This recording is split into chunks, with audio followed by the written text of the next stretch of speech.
questões. Olá, pessoal. Boa noite, tudo bem? É um prazer estar com vocês novamente.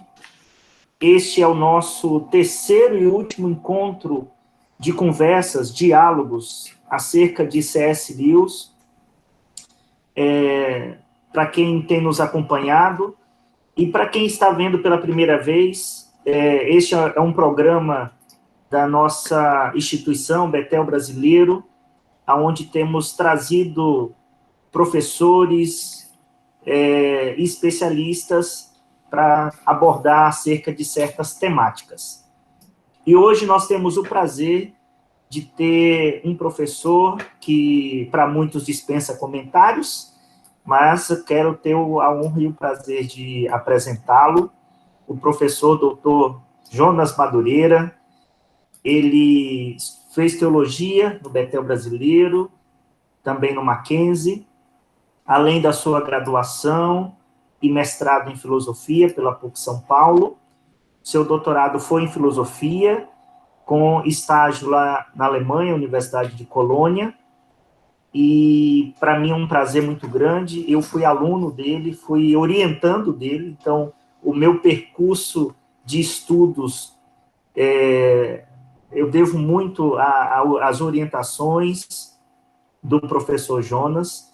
Professor Jonas, pastor, professor da Universidade Presbiteriana Mackenzie, pai, marido, torcedor do Palmeiras.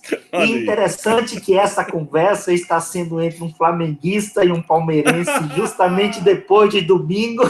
Vocês estão me perseguindo. O que torna ainda mais especial essa conversa, né? E então, para nós é um prazer. Desde já, professor Jonas, eu quero agradecer a sua participação e estar aqui conosco. Eu que agradeço, Manuel, é uma alegria enorme sempre estar com você, sempre estar aí com o Betel Brasileiro, que é minha casa, né? Minha alma mater, como se diz, né? Então, é uma alegria enorme poder conversar um pouquinho. Vamos esquecer de futebol, porque ultimamente eu não estou conseguindo falar muito sobre esse tema, não. Tá uma humilhação uma atrás da outra. Então, vamos falar de outras coisas que são mais edificantes. Legal. Eu entendo você quando eu converso com amigos são paulinos, né? Porque eu falo, puxa vida, o meu time é um freguês de São Paulo. Então, eu não falo de futebol com são paulinos. Bom, para quem tem nos acompanhado, nossa primeira conversa foi com um jovem pesquisador, o Lucas, que nos apresentou uma breve biografia do C.S. Lewis, né, apresentando um autor riquíssimo. E nosso último encontro foi com uma pessoa que eu não sei se o Jonas conhece, Cristiano Camilo Lopes, também professor do Mackenzie, para quem não sabe, cunhado dele, já que o professor Cristiano é casado com a professora Mariú, nossa diretora aqui no Betel São Paulo. E o Cris falou conosco sobre C.S. Lewis e a literatura.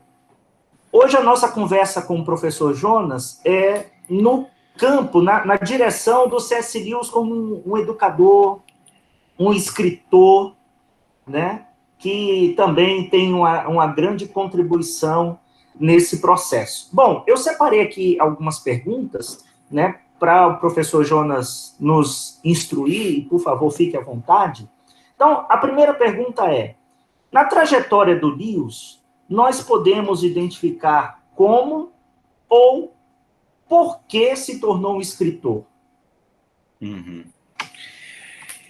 O Lewis, ele em primeiro lugar, ele é um fenômeno, né, do ponto de vista não só literário, mas do ponto de vista teológico, né? Eu diria que ele é um dos autores, do ponto de vista da teologia, mais controversos, né, e mais amado, justamente por alas as mais diversas da igreja, né? Eu acho que isso é resultado, Manuel, da obra que talvez seja mais conhecida, ou pelo menos uma das mais conhecidas, que é a chamada Mere Christianity, que a gente traduziu aqui no português, é mais conhecida como Cristianismo Puro e Simples, que é um tratado resultado das conferências radiofônicas que ele apresentou na BBC, né? num contexto em que ele era bastante ouvido, no contexto popular mesmo. Então, são discursos populares, mas que tinham uma intenção não de apresentar um arrazoado de uma determinada tradição do cristianismo, mas aquilo que seria essencial, aquilo que todos os cristãos, né, teriam uma espécie de consenso. E eu acho que é óbvio que o cristianismo puro e simples não é completamente consensual, mas ele conseguiu, com esforço ali, hercúleo, apresentar elementos de um consenso muito elevado, de diversos pontos. E eu acho que isso tornou Lewis aceitável em diversos contextos da, da tradição cristã. Então, eu acho que isso é fruto de uma experiência de vida, né, de uma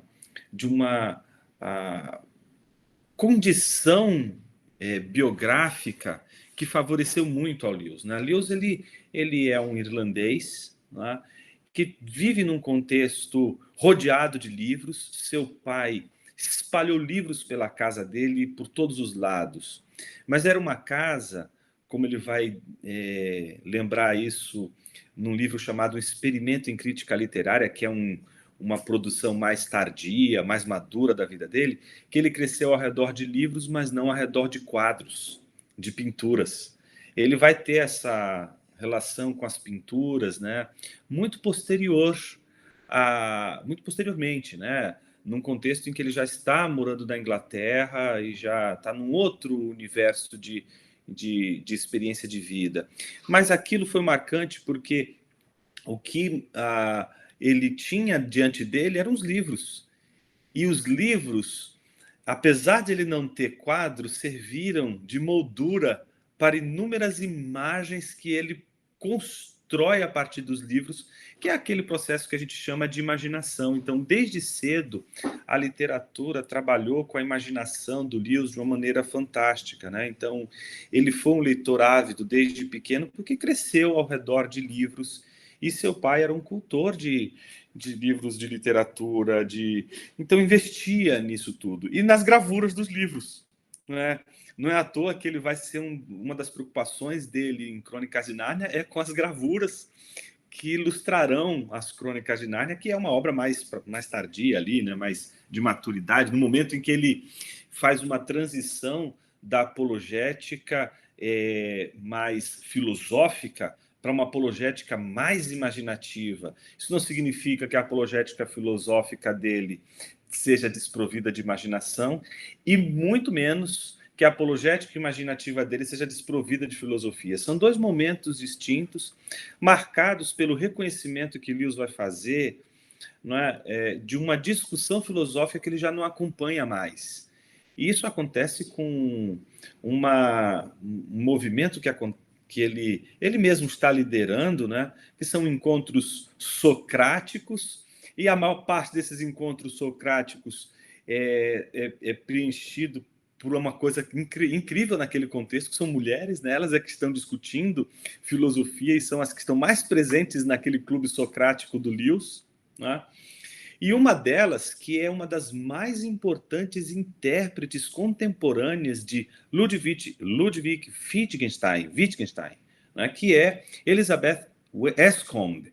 Essa a filósofa importantíssima, né, do contexto aí, sobretudo britânico, ela fez uma série de críticas ao Milagres, né, um livro importante do Lewis, e a partir dali ele reconheceu as críticas, inclusive fez correções no livro por conta das abordagens dela, mas foi suficiente aquilo para que ele percebesse que ele precisava mudar a página, virar a página, e aí ele vai, então, se dedicar mais a produzir aquilo que tornou ele também extremamente conhecido no mundo inteiro, que são as chamadas Crônicas de Nárnia, né? Então, que é mais uma virada no pensamento dele. Tudo isso que eu acabei de dizer só para mostrar que o Lewis é extremamente conhecido por todos nós, teve uma formação literária desde pequeno, não é? O seu pai investe não só nele, mas nos estudos do seu irmão. naquele tempo você tinha uma dependência enorme de um tutor, e William Kirkpatrick será esse grande mentor contratado pelo pai do C.S. Lewis para, junto com Warne, que é o seu irmão, formar a cultura dele. Então ele vai ler, Emanuel, muito jovenzinho ainda, textos de Homero em grego, fazendo traduções de Homero em grego, fora os textos em latim. Eneida, ele está lendo tudo em latim, ele tem uma cultura já nesse momento da formação dele, uma cultura clássica muito solidificada, né? Então, ele já vai desenvolver um gosto pela poesia épica já desde pequeno. E isso só vai aumentar, só vai crescer. Só que esse mentor, que é extremamente importante para o Lewis, ele é um cara que vai surpreender ele na formação. Por quê? Lewis, ele vai ser matriculado em escolas, as mais diversas, né? E nenhuma dessas escolas ele vai se dar muito bem, né? Ele acha as escolas, as três pelo menos, a fase que vai lá de 1908 até 1914, que é da formação, né, escolar dele, ele se sente um peixe fora d'água. Os meninos, ele entende eles como brutamontes, só querem os esportes, né, aquela coisa toda, mas sem privilegiar a leitura, sem privilegiar o conhecimento intelectual, a formação intelectual. E é o Fitzpatrick que vai atender esse clamor desde então do Lewis, né? E vai surpreender, porque ele é que vai ensinar ao Lewis não só literatura, mas vai dizer para o Lewis que ele não vai conseguir produzir pensamento e não vai conseguir ser um erudito se ele não estudar filosofia. E é tão importante isso para ele que ele, em primeiro lugar, Emanuel, na carreira dele, ele vai ser professor de filosofia. Boa parte da história de vida do Lewis está na dependência financeira, olha aí, financeira, não é, das suas aulas em filosofia, ao contrário de hoje, né? Era isso que eu ia falar. Olha aí, quem quer ganhar dinheiro, faça filosofia. E foi isso que deu para ele o sustento, inclusive, na época, para ele, para a formação dele, né? Para ele ir adiante nos estudos, né? E como escritor, isso tudo vai pesar para ele de maneira muito forte quando ele publica talvez ali, ele publica alguns poemas, né? Ali ainda nas duas primeiras décadas, né, do século XX, né, 1916, 19, ele vai publicar alguns poemas, né, vai conhecer um cara importantíssimo chamado Owen Barfield, é a filha dele que ele vai dedicar o Leão, a Feiticeira e o Guarda-Roupa, se não estiver enganado, né, que é quem vai observar uma situação muito curiosa que Lewis vai guardar como base para a vida, né? O tal do snobismo cronológico, aquele olhar, não é, que faz a gente ver o passado como sendo inútil, cheirando naftalina, e que a gente precisa se preocupar com coisas novas.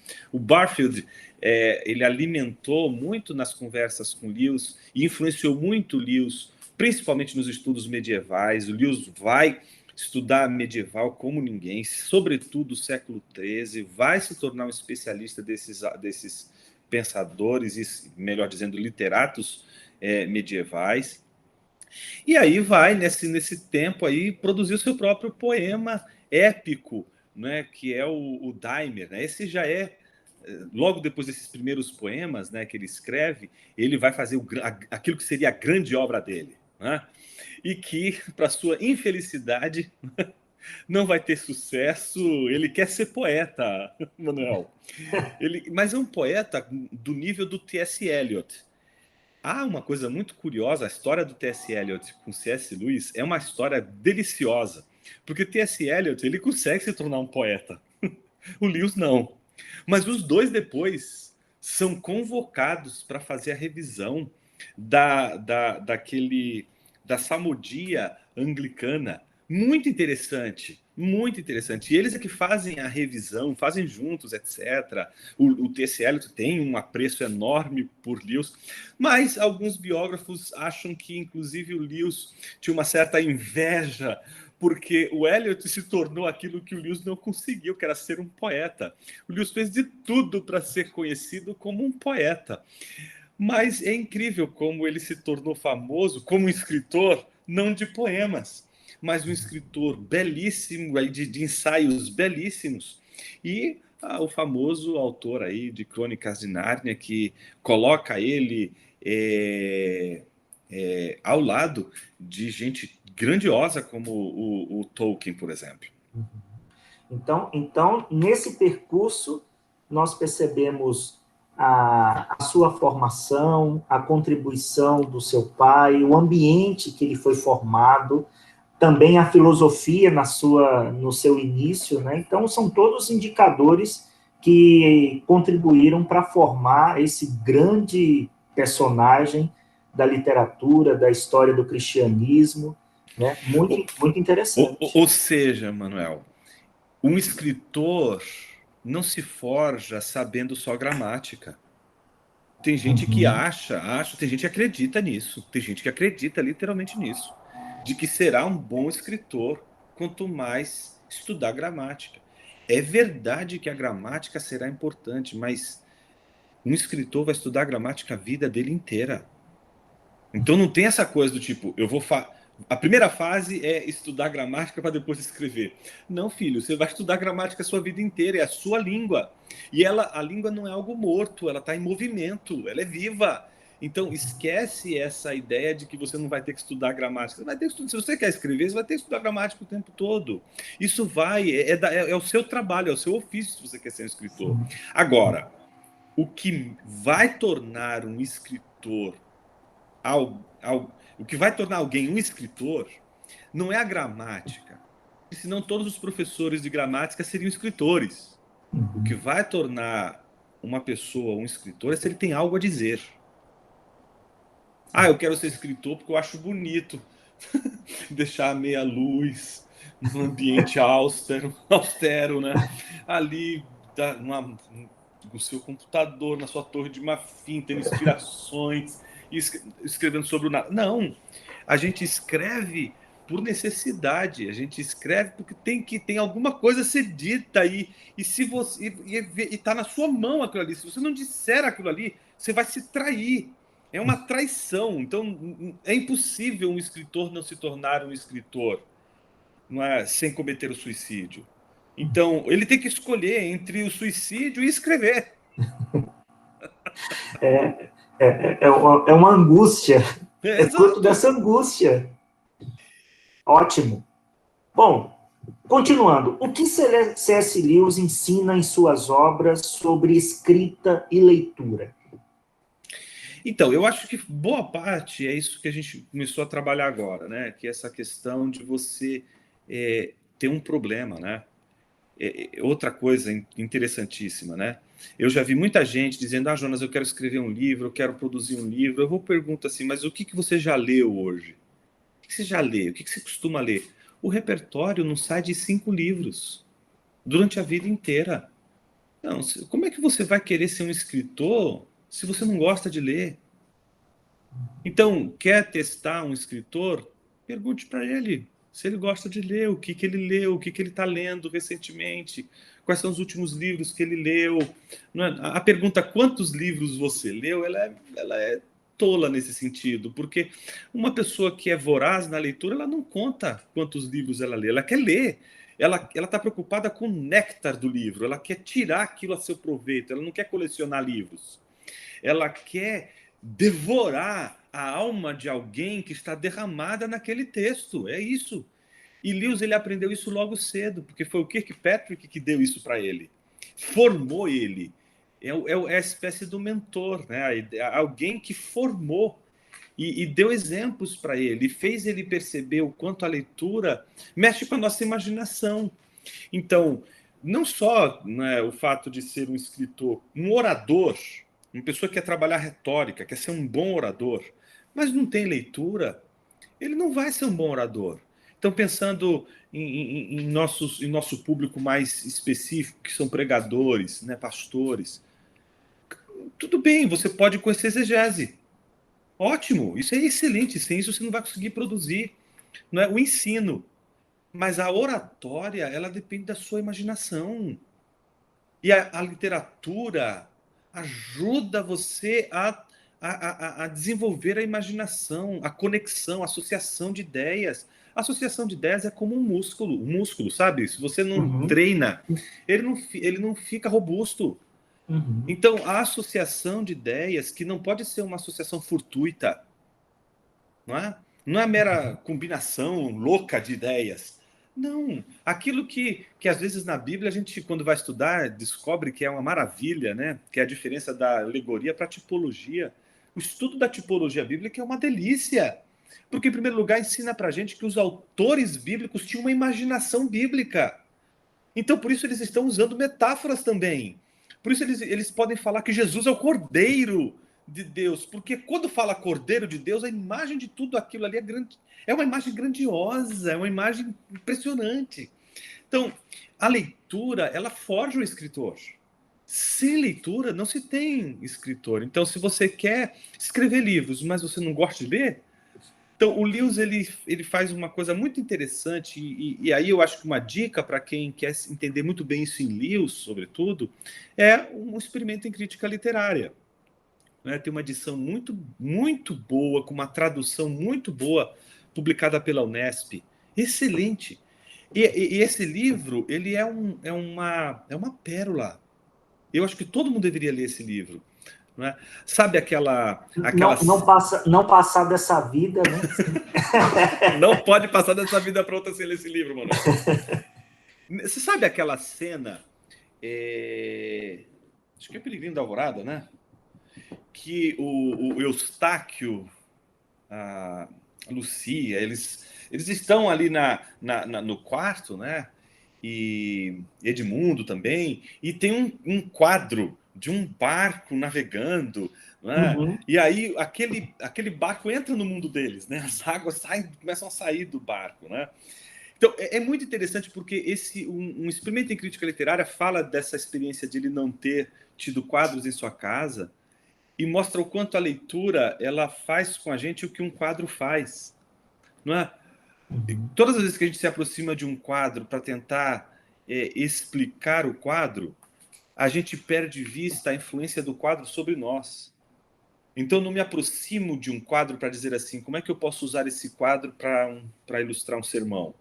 O Lewis está dizendo, puxa vida, você começou errado. Não é como você pode usar esse quadro, é como esse quadro pode te usar.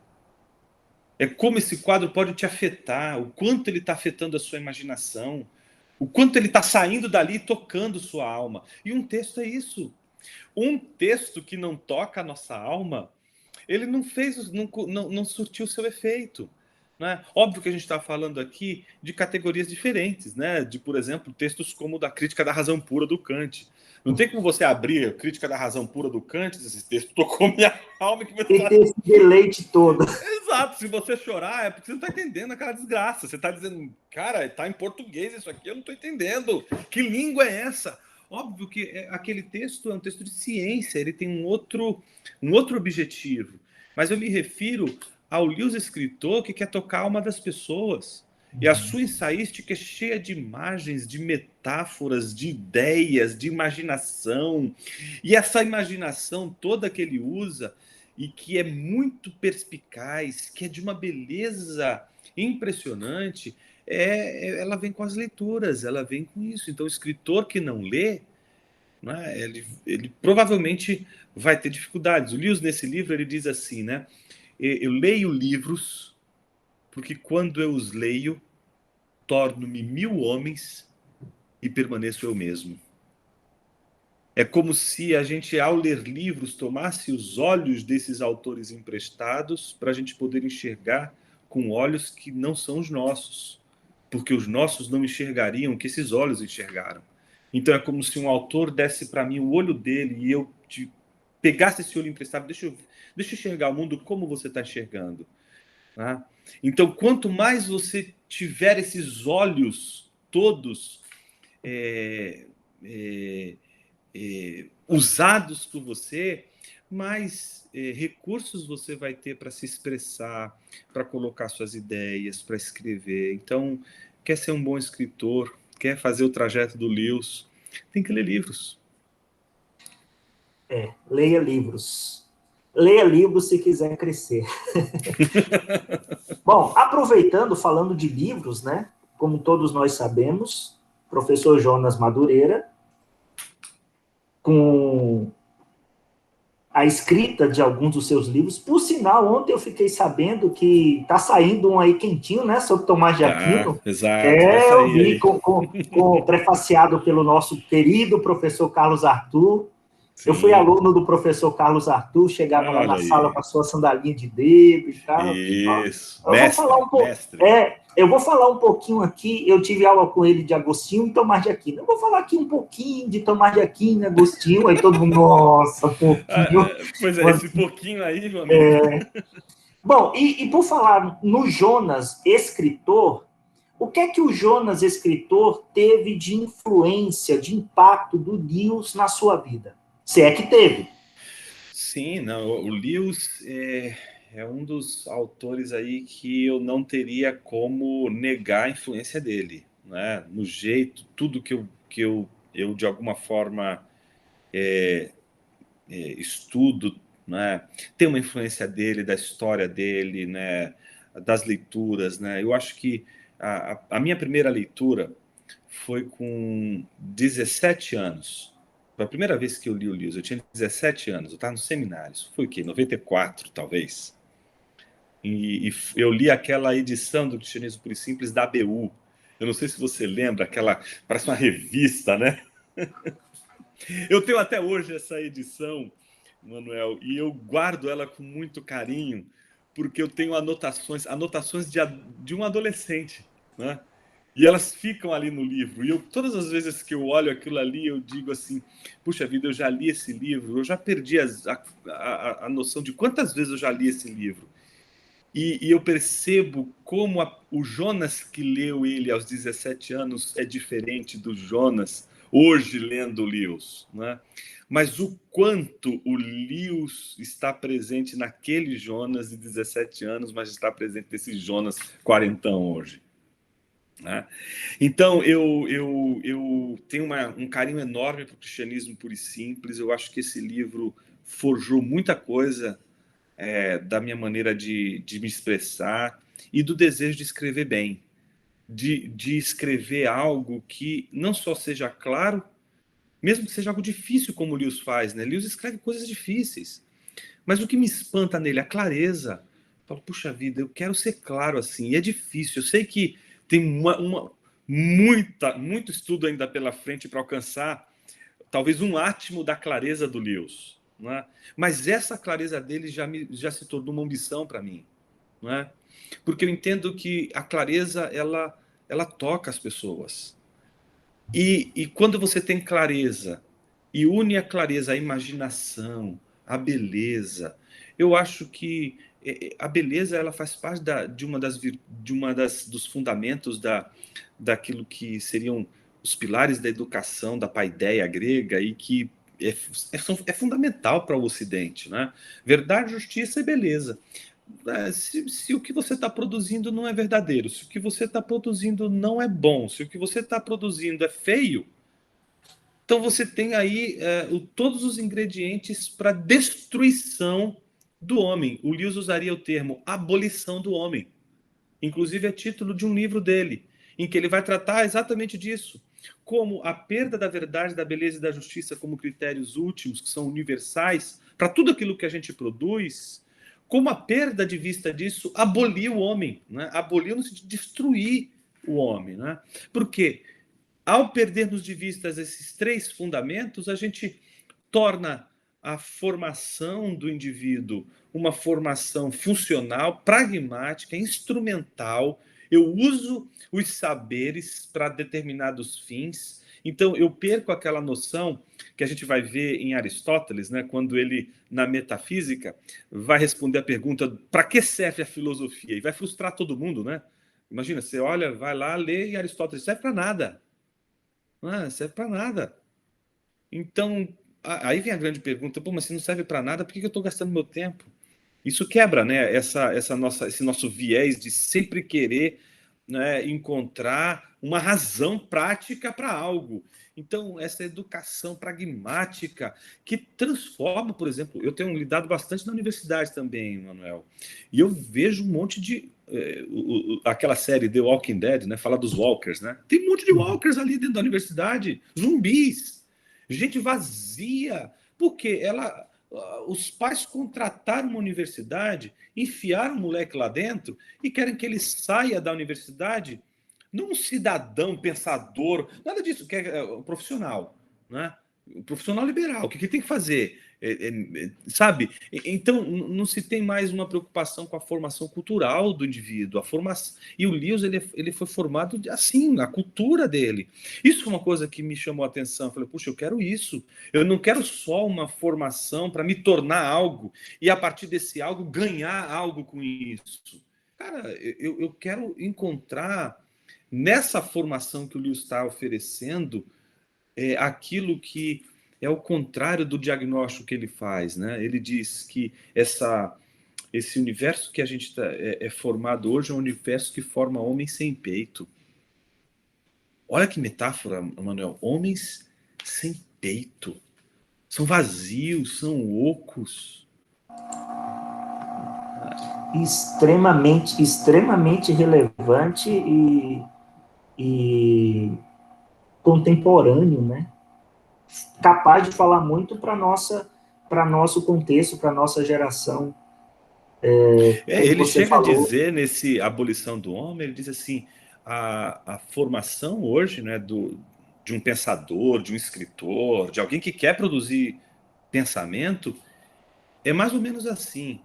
Na escola é tudo, etc. Na formação, em vez de nos potencializar, eles nos castram, diz Lewis, né? E imediatamente nos dizem, sejam férteis. Como assim? Uma vez na universidade, eu ouvi um professor dizendo o seguinte, era para escrever um texto sobre um determinado autor, um gigante da filosofia, e aí ele disse o seguinte, abre aspas, quem é você para dialogar com ele? Quem é você para fazer um comentário, uma crítica desse autor? E eu vou, justamente como professor, eu vou na contramão. Eu procuro promover e provocar os alunos a dialogarem com textos, a comentarem textos, e, se possível, criticar, claro que dentro de um limite, dentro de um conhecimento que ele tem, mas justamente para começar a fomentar isso, né? É um parto que nós vemos nas nossas universidades, nas nossas escolas, a produção de texto. Quando falam, faça uma resenha. Meu Deus, o que é uma resenha? No máximo é um resumo. Mas uma resenha, comentar, dialogar, produzir é um desafio. E aí a gente tem visto essa geração, esses analfabetos funcionais que são incapazes de ler um texto, entender um texto e, acima desse texto, também produzir algo e mostrar, olha, eu acho isso aqui do texto, com base nisso. Né? Então, pelo que eu tenho ouvido de C.S. Lewis esses dias, poxa, é um autor que pode nos ajudar, instigar, provocar muito para essa formação, para essa educação. Estou correto? Exatamente, eu concordo com você. E o Lewis, ele não só é um referencial, como ele mostra para a gente uma coisa muito preciosa, Manuel. Nem todo mundo vai ser pastor. E todas as vezes que um jovenzinho vem falar comigo, né, eu sempre que quer ser pastor, eu pergunto se quer ser mesmo. E aí eu vou levantando algumas perguntas, no final o bichinho não quer mais não. Por quê? Ele estava querendo uma outra coisa. E eu falo, não, isso que você está querendo, isso que você está buscando, você não precisa ser pastor. Deixa eu te dar um exemplo. Lewis não era um pastor. Mas você já parou para imaginar como ele abençoa a igreja hoje? Como ele me abençoa? Eu sou um pastor. Já parou para imaginar como ele me influencia? Como ele me abençoa? Pessoal, olha, talvez o seu chamado não seja para ser um pastor. né? E talvez você ache que para fazer o que o Lewis está fazendo, você tem que ser pastor. Não. O Lewis estava numa universidade, ele estava influenciando lá dentro e falando para um público geral. Mas veja o comprometimento dele com a fé cristã, né? Então, o que eu tento é mostrar como o Lewis pode influenciar pastores como eu, mas como ele pode influenciar também uma juventude que está se perguntando como eu poderia servir melhor ao reino de Deus como um biólogo, como um matemático, como um físico. Né? Em primeiro lugar, a melhor maneira de esses irmãos puderem servir a Deus é sendo crentes nas universidades. Antes de falarem, né, eu acho que esse padrão de vida, esse jeito de viver, já é uma maneira de abrir portas, né, para que o evangelho possa ser visto na sua multissabedoria. Né? Mas eu tenho visto uma espécie de preguiça mental. Né? Não se forja referências numa universidade da noite para o dia. Não se forma influenciadores, não das redes sociais, mas da camada, né, da inteligência de uma sociedade, né, da noite para o dia, e sem estudar, e sem sangue, suor e lágrimas, né, para lembrar do Churchill. Né? Eu me lembro de uma coisa que o Dr. Shedd uma vez contou para a gente, de quando ele ouviu uma interpretação que o John Stott fez de um salmo, parece, alguma coisa assim, né? E foi uma coisa tão bonita a exposição bíblica que o John Stott fez, que no final, quando se abriu para as perguntas, um daqueles que estavam ali pergunta para o Stott, né? Puxa, Dr. Stott, eu imagino que o senhor deve ter orado muito para ter feito essa palestra, né? Ele falou assim, olha, eu não orei não. Então o que o senhor fez? Aí ele disse, work, work and work. Ou seja, trabalho, trabalho, trabalho. Não é? Então, eu preciso explicar isso com mais uma volta nesse parafuso, para, em primeiro lugar, desfazer uma má interpretação que poderia ser feita dessa minha fala, do tipo, Jonas está condenando a oração. Bom, se você acha isso, então, em primeiro lugar, leia o Inteligência Humilhada, que você vai ver que a principal obra do teólogo, eu defendo ali, é a oração. Não sou contra a oração, pelo contrário, eu acho que não se faz um teólogo sem oração. A maior obra de um teólogo não é uma teologia sistemática, é a sua oração. Se um teólogo não consegue fazer uma oração, todos os livros que ele possa escrever são sobre o nada. Né? É a oração a principal obra, o principal produto de um teólogo. Então, eu não estou dizendo que não deva orar. Eu estou dizendo que eu entendo o que o Dr. Stott estava dizendo e o que o Dr. Shedd estava ensinando para a gente. Que a gente não pode substituir o trabalho pela oração, como se fosse, eu vou orar no lugar de trabalhar. Não, é ora et labora. É ora, mas trabalha, trabalha e trabalha. Não existe, né, almoço grátis. Né? O Lewis não se tornou quem ele foi sem sangue, suor e lágrimas. Leia a biografia que o Alistair McGrath escreveu, que está em português. Ela é belíssima. Ela não é a minha preferida, mas está entre as minhas preferidas biografias do C.S. Lewis. Você vai ali ter uma noção de como foi a formação do Lewis, a formação intelectual do Lewis, sobretudo, né? Como ele lutou para conseguir o que ele conseguiu, a luta por bolsa, sem dinheiro, que é a história de todo estudante, a história de todo aquele que quer dizer alguma coisa que seja relevante. Não é? Tem que estudar, não tem jeito. Tem que estudar, e é nisso que eu acho que o Lewis pode ajudar muito a nossa juventude, para que a nossa juventude não ache, não acredite que ela vai conseguir produzir livros, né, se limitando a produzir textos de 300 caracteres no Twitter. Então, 300 caracteres, né? E olhe lá quando chega a 300 caracteres, né? Bom, pessoal, aquele ditado que diz o que é bom dura pouco, aqui está se concretizando. Estamos, infelizmente, chegando ao final. O professor Jonas tem seus compromissos. Nós agradecemos muito essa conversa, esse bate-papo, que sinalizou muita coisa, muitos nomes, abordagens, provocações, né? Então, para quem quer estudar C.S. Lewis, se enveredar nesse universo rico de literatura, de teologia, de vida, tá aí, eis um nome, eis um autor que vale muito a pena. Bom, professor Jonas, as suas considerações finais dessa nossa conversa. Eu queria agradecer, na verdade, a oportunidade de estar aqui com vocês, né? Mandar um abraço para os betelinos, em especial aí para a irmã do Valina, morrendo de saudade dela. E com Deus certeza abençoe. vai assistir, viu? Vai assistir. Então pronto, que ela receba o nosso abraço aí, o nosso carinho, a todos os betelinos, né? Que a gente tem muito orgulho, né, de fazer parte dessa história. Então, são as minhas raízes, como eu disse no início, né, minha alma mater.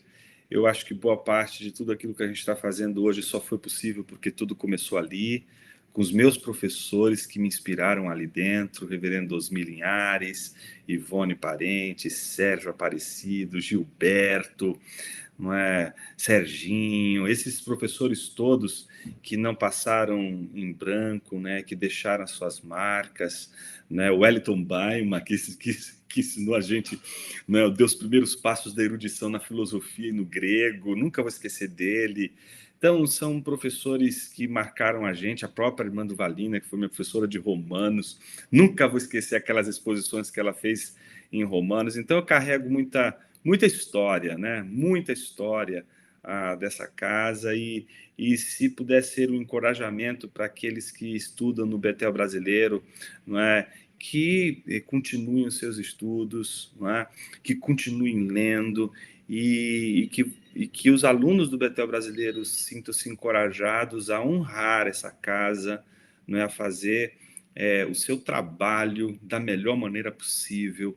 E eu acho que se a gente fizer isso, a gente vai conseguir manter esse legado da irmã Lídia, não é? E que tem, ao longo de tantos e tantas décadas, né, deixado aí uma história tão bonita, tão edificante, forjando aí obreiros que têm servido a igreja local, que têm servido a igreja em missões, não é? Um seminário que privilegia, não é, a missão da igreja, né, seja ela urbana, seja ela transcultural, tem que merecer todo o respeito, não é, da igreja.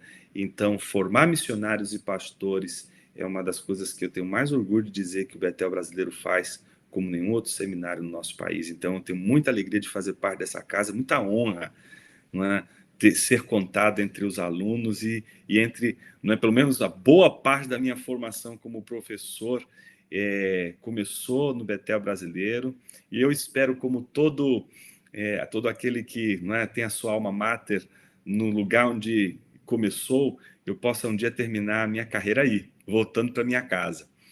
É isso. Opa! Ó, Deus tá abençoe e registrado, obrigado. posso fazer a divulgação dessa obra de Tomás? Claro, por favor, seria uma Opa! honra. Então, pessoal, rapidão aqui. Olha que legal. Tecnologia é bom, tecnologia é bom que nos, né? Então tá aí. É isso aí. Tomás de Aquino e o Conhecimento de Deus. Já foi lançado? Vai ser lançado? Ele já está na pré-venda, né? Então, já está rodando aí, né, na gráfica. Daqui a pouquinho já está pintando aí para o pessoal já adquirir. Que bom. Mas quem já quiser adquirir, já é possível pela pré-venda, né? Então já está tudo dentro do prazo. E daqui a pouquinho chega também o comentário de Tiago, que eu estou levando aí já uns aninhos para terminar.